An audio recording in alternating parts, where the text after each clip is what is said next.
Oke, jadi kayaknya udah lama ya kita nggak bikin segmen rehabilitas atau review handphone bekas berkualitas. Dan kemarin ketika saya berjelajah di marketplace, saya nemuin HP bekas 1 jutaan yang menurut saya fiturnya mantep banget. Dan perkenalkan, ini adalah Samsung Galaxy Fold 2. Dan jujur aja, ini adalah pertama kalinya saya mendengar Samsung itu punya Samsung Galaxy Fold. Yang biasanya saya tahu ya A series, M series, Flip, J2 Prime, S series, Note series, dan lain-lain. Nah, ini Samsung Galaxy Fold. Apakah kalian pernah tahu? Kalau kalian nggak pernah, berarti sama dengan saya. Dan ternyata ketika saya research, ini adalah Samsung Galaxy versi Jepang. Jadi HP ini sebenarnya hanya dijual di Jepang sana. Tapi seperti biasa, di Indonesia bakalan banyak yang jual HP istilahnya limbah Jepang lah. Dan ini Samsung Galaxy Fold 2. Jadi udah ada labelnya ya. Ini adalah teman baik kita bersama, yaitu Docomo. Kalau saya lihat di beberapa website, Samsung Galaxy Fold 2 ini di launching pada tahun 2018. Jadi umurnya sekitar 3 tahun. Kalau soal desainnya ini mirip seperti Samsung Galaxy S9, cuman dia lebih kecil. Dimensi layarnya ini 5,8 inch, bobotnya 168 gram, ketebalannya ini 8,4 mm ya, lumayan tebal untuk ketebalannya. Nah, di bagian belakang dia menggunakan bahan material kaca. Jadi ini ada kacanya di sini. Kalau untuk frame-nya dia pakai aluminium. Dan kalau di bagian kanan ini ada tombol power, di sini ada speaker, di bagian atasnya ada SIM tray, ada lubang mic, terus ada WiFi antena.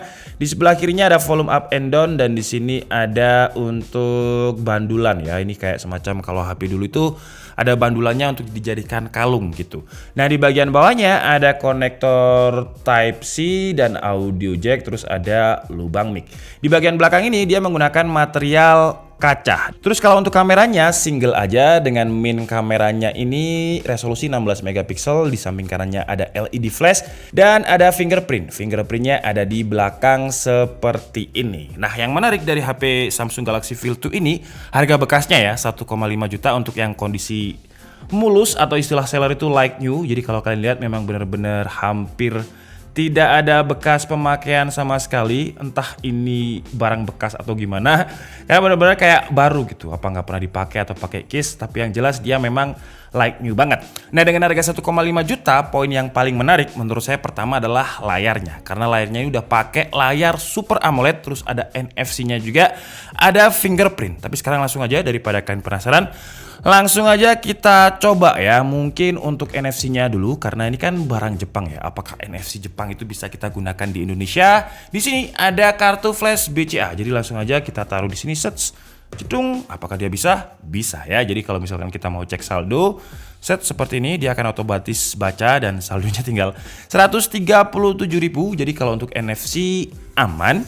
Dan sekarang langsung aja kita coba lihat spesifikasinya di AIDA. Nah, untuk chipsetnya dia pakai Samsung Exynos octa-core dengan core-nya itu terdiri dari 2 big core. Core besarnya itu ARM Cortex A73 dengan speednya itu 2184 MHz, dan 6 core kecilnya itu A53 dengan 1586 MHz. Nah, kebetulan Redmi 10 kemarin itu Cortex A75. Itu udah masuk kelas entry level. Jadi kalau chipset Exynos ini sekarang, apalagi dia 14 nano, dibandingkan dengan Helio G88, sebuah HP entry level yang videonya saya take down kemarin karena mau saya take ulang ya, karena mic-nya bener-bener ampas di situ. Jadi nanti akan saya review ulang dengan perspektif yang berbeda, kalian tunggu aja.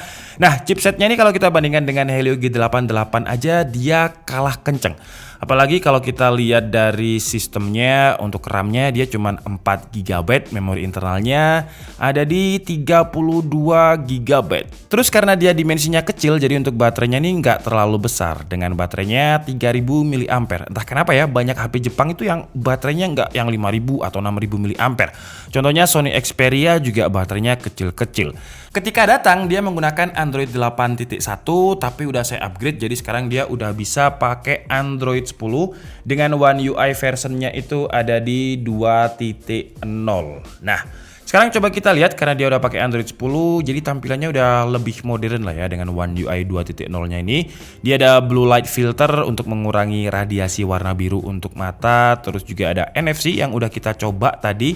Terus ada Dolby Atmos juga. Jadi kalau misalkan kita taruh earphone di sini, kita bisa mendengarkan suara ala Dolby Atmos. Dan sekarang coba kita lihat untuk skor Antutunya. Jadi dia ada di 133.764. 100.000 itu entry level banget lah. Bahkan kemarin Redmi 10 G88 itu sekitar 200.000, G80 juga 190.000, hampir 200.000. Jadi ini kelasnya kalau dari segi benchmark ya, dari segi Antutu kelasnya itu kayak Advan, terus hampir 1 jutaan entry level yang lain itu skornya biasanya 100 sampai 150.000. Sekarang lanjut ke Geekbench 5. Nah, untuk Geekbench 5-nya dia mendapatkan single core-nya 324, multi core-nya 950.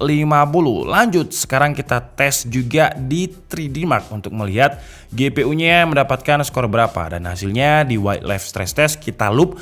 Untuk base loop-nya ada 532, lowest-nya itu 436, single shot-nya 864, dan yang slingshot biasa 1193. Dan tadi juga sempat saya siksa lagi pakai CPU throttling selama 30 menit. HP umur 3 tahun kita throttling selama 30 menit. Dan hasilnya, ya dia naik turun ya, udah kayak kripto ya, udah kayak chartnya kripto gitu. Jadi naik turun. Jadi tiap 10 menit dia throttling gitu, atau 5 menit ya, 1 2 3 4 5 6 ya. Jadi tiap 5 menit dia throttling. Jadi kuning 5 menit stabil, turun lagi 5 menit stabil, turun lagi gitu. Dan untuk skornya kalian juga bisa langsung lihat di sini. Dan chipsetnya ini memang chipset ya entry level banget lah. Cuma sebenarnya saya males untuk tes gaming karena memang pasti nggak kuat. Tapi kita lihat aja untuk PUBG-nya ini dia mendapatkan settingan apa. Oke, jadi kita udah masuk ke PUBG dan pertama dia ada gyronya ya. Jadi lumayan responsif juga gyronya. Nah tuh, cuman masalahnya karena ya dari Antutunya aja tadi sebenarnya udah cukup terlihat. Jadi untuk grafiknya dia hanya bisa di smooth dan high. Kalau misalkan kita tarik lagi ke balance bisa, XD masih bisa, XDR udah nggak bisa ya. Jadi smooth high ini berarti 30 fps lah. Nah buat kalian yang tanya kuat Genshin Impact gak? Kalau PUBG aja udah smooth high, ngapain kita tes Genshin Impact gitu? Percuma, jawabannya adalah ndak kuat gitu. Jadi daripada kita buang-buang waktu, kita nyobain PUBG aja lah sebentar ya. Nah dia ini karena saya terbiasa dengan HP yang lebih besar untuk main game. Tuh kalau kalian lihat jempol saya itu langsung nutupin layarnya gitu. Jadi kalau dibuat main game sih kurang gede layarnya ya. Dan yang enak adalah speakernya. Speakernya nggak ada di bawah atau di atas, tapi dia ada di samping. Jadi ketika kita nggak bermain game pakai earphone atau nggak pakai headset, itu suaranya nggak ketutupan. Karena biasanya kalau saya main nggak pakai earphone itu ya, itu kayak ketutup gini. Jadi suaranya langsung mampet, tertutup jari saya speakernya. Dan kita main sebentar aja ya karena settingannya smooth high. Cuman karena ini panelnya Super AMOLED, warnanya masih gonjreng lah, masih terlihat cukup oke. Oke, jadi ini adalah kualitas layarnya. Di resolusi YouTube itu saya putar di 1080p 60 fps. Nah untuk panel AMOLED-nya ini ya warna hitamnya memang kerasa pekat banget ya. Nah tuh semut yang hitam itu kayak pekat banget. Cuman brightness-nya kurang dan warnanya menurut saya kurang pop up. Kalau kita bandingkan dengan Samsung Galaxy A32 aja, itu masih bagus A32. Coba kita naikkan lagi untuk brightness-nya yang paling mentok. Nah kira-kira segini kalau misalkan kita menggunakan brightness yang paling mentok. Tuh ya. Jadi terlalu kontras, warnanya menurut saya kurang natural. Cuman kalau untuk AMOLED-nya Samsung masih cukup oke lah ya di harga 1 jutaan ini. Tuh jadi warna hitamnya ini pekat, jadi XDR-nya bagus. Cuman warnanya entah di mata kalian nanti bisa terlihat atau enggak. Cuman kalau di mata saya melihatnya ini warna kayak warna hijau ini ya, warna kuning yang di ular ini kayak kurang pop up gitu. Tapi untuk suaranya lumayan imersif walaupun speakernya cuma satu. Nah kira-kira seperti ini suaranya. Jadi kayak langsung firing gitu. Oke, sekarang lanjut kita coba lihat untuk apakah layarnya yang panel Super AMOLED ini sudah support dengan 10 touch, dan hasilnya sebenarnya udah saya coba ya, basa-basi banget saya, dan dia hanya support 5 touch. Dan biasanya penyakitnya AMOLED itu dia cepet banget burn in. Cuman untuk unit yang saya bahas ini Nah, warna burn itu biasanya bakalan cepet terlihat kalau kita pakai yang putih seperti ini.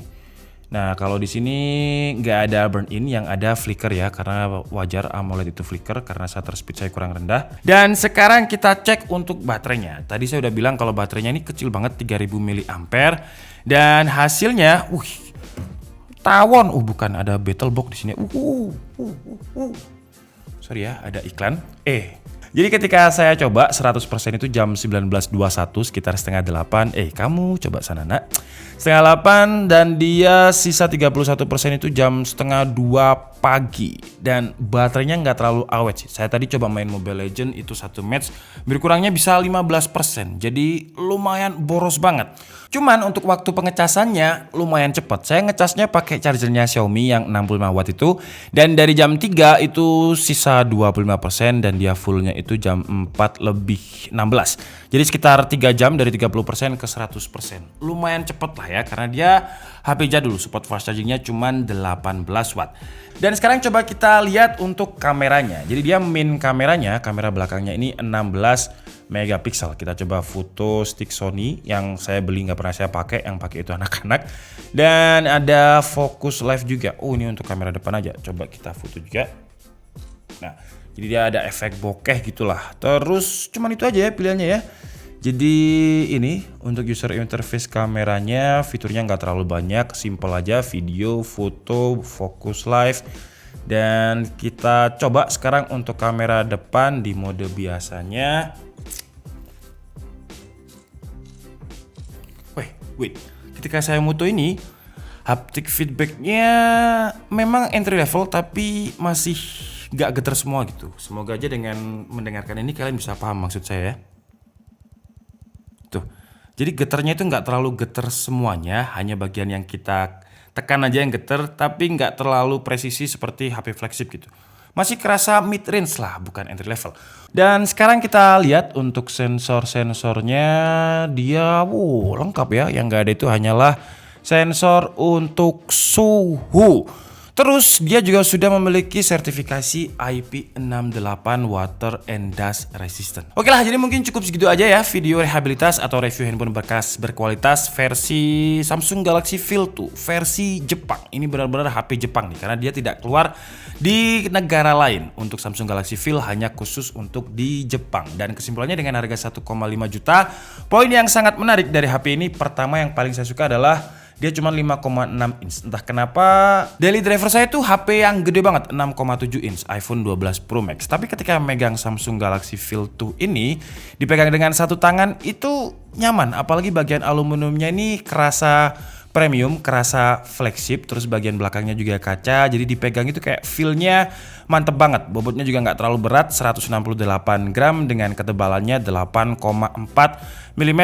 Dan kalau misalkan saya gunakan untuk ngetik dengan satu tangan itu enak. Jadi dari pojok angka 1 ini ke masuk ini ya, pojok ke pojok itu lebih gampang. Tangan satu aja bisa. Terus juga kalau misalkan saya mau slide, satu tangan juga bisa, karena kalau yang terlalu panjang, terlalu besar itu harus dua tangan. Ternyata enak juga pakai yang 5,6 inch ini. Jadi kerasa lebih simple aja gitu, hidup kecil. Cuman kekurangannya sih frame-nya masih lumayan tebel ya, terlebih lagi di bagian bawah dan bagian atasnya. Kalau kiri kanan sih masih oke.